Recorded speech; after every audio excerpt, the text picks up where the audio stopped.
Jin Fan understood the true reason he was brought to assist Gong Ziyu in forging the blade when he saw the inscription near the furnace. He was already prepared to sacrifice himself.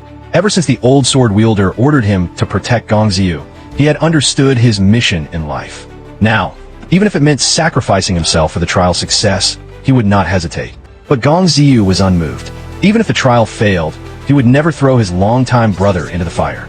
He felt that doing so would betray the sword wielder's core principle of protecting people within the Gong family. Gong Zishang, fearing for Jin Fan's safety and that Gong Ziyu might have a sudden change of heart, immediately sent a signal to arrange a meeting with young Master Hua, asking him to lead her to Gong Ziyu. Young Master Hua repeatedly warned her not to take the wrong path, especially not to enter the ancestral hall. Yet Gong Zishang still took the wrong path. As she turned to go back, she accidentally discovered a secret. Ming Wuji had been injured by a masked man. Frightened, Gong Zishang abandoned her plan to rescue Jin Fan and rushed to the front mountain for help. When she returned with people to rescue Ming Wuji, she unexpectedly found the imprisoned young master Gong Huanyu inside the ancestral hall, shocking everyone. Although Gong Ziyu didn't sacrifice Jin Fan, he still managed to forge a blade through skill and perseverance. Only then did he understand that the so-called sacrifice was a ruse, a test of the trial taker's heart and resolve. Upon receiving the news, Gong Ziyu rushed back to the front mountain and saw the tortured and broken Gong Huanyu. Elder Yu checked him and found that his internal force had been completely destroyed. Gong Huanyu pointed out that it was Ming Wuji who had imprisoned him in the ancestral hall and that she was the nameless assassin from Wufeng. Gong Ziyu was stunned.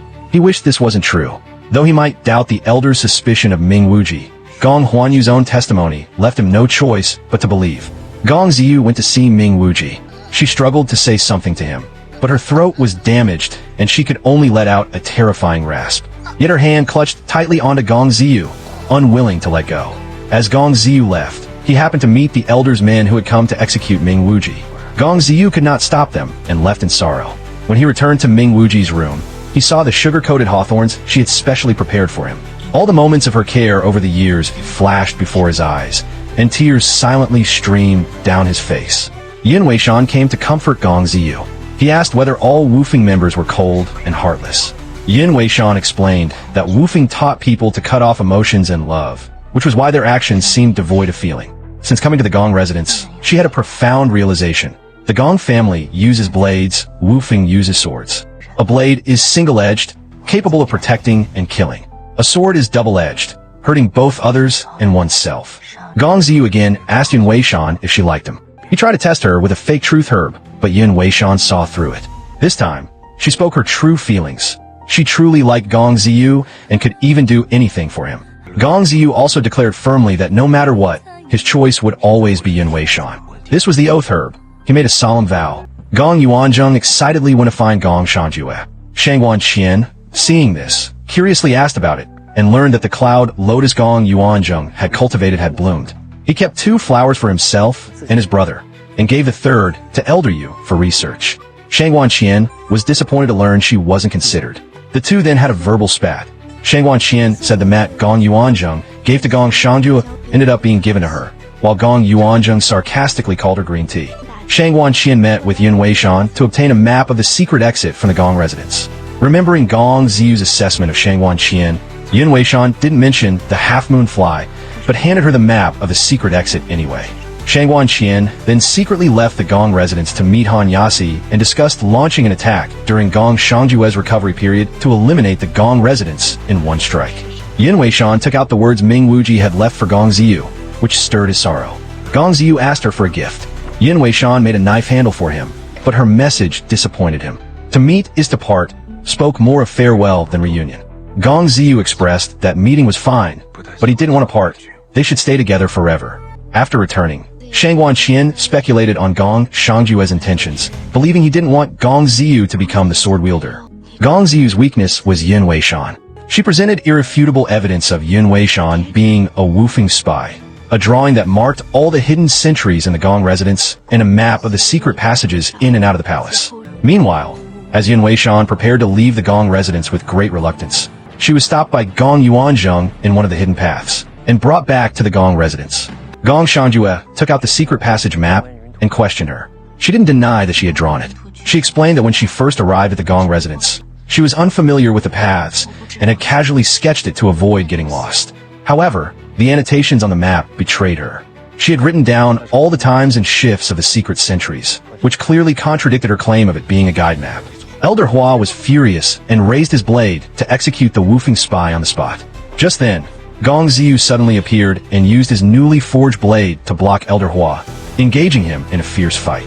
In the end, Gong Ziyu forcefully broke Elder Hua's weapon, stunning everyone. Gong Ziyu looked at Yun Weishan, who was already standing at the secret passage entrance, and earnestly asked her if she truly wanted to leave.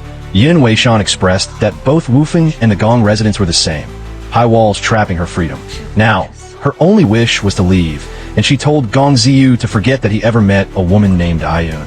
She then turned and left, leaving Gong Ziyu standing there, heartbroken.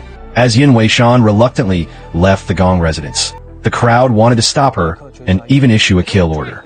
Gong Ziyu, now the sword wielder, stopped them. Since he had just broken Elder Hua's weapon, which was one of the 6 swords of the Hua lineage's sword tomb, he now officially held the position of sword wielder. No one was to trouble Yun Weishan. If she truly desired freedom, then so be it.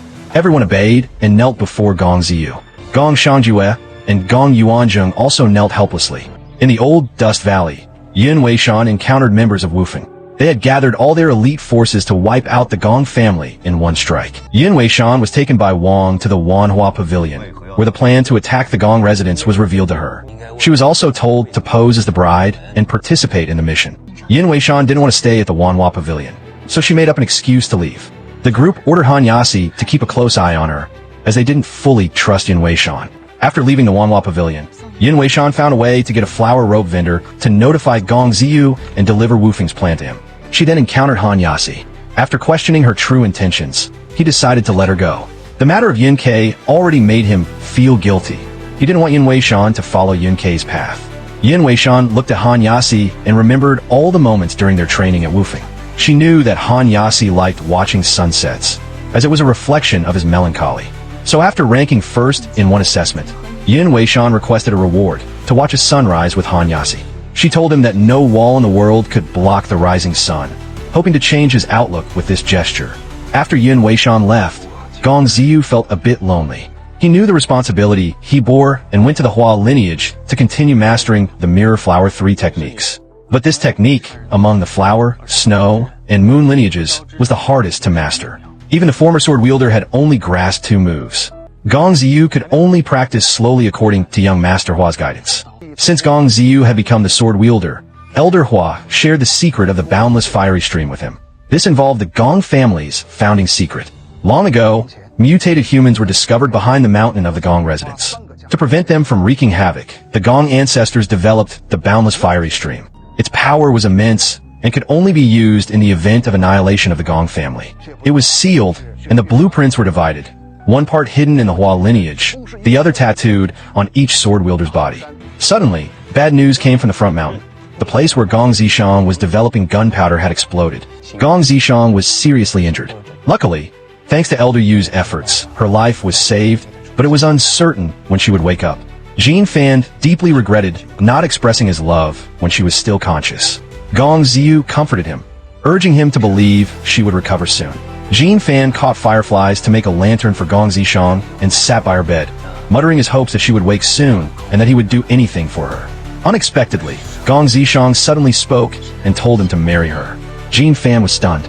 Gong Zishang asked him to inform Gong Ziyu immediately that she had something important to tell him, and specifically reminded Jin Fan not to tell anyone she had regained consciousness. If you love the story, subscribe for the next episode.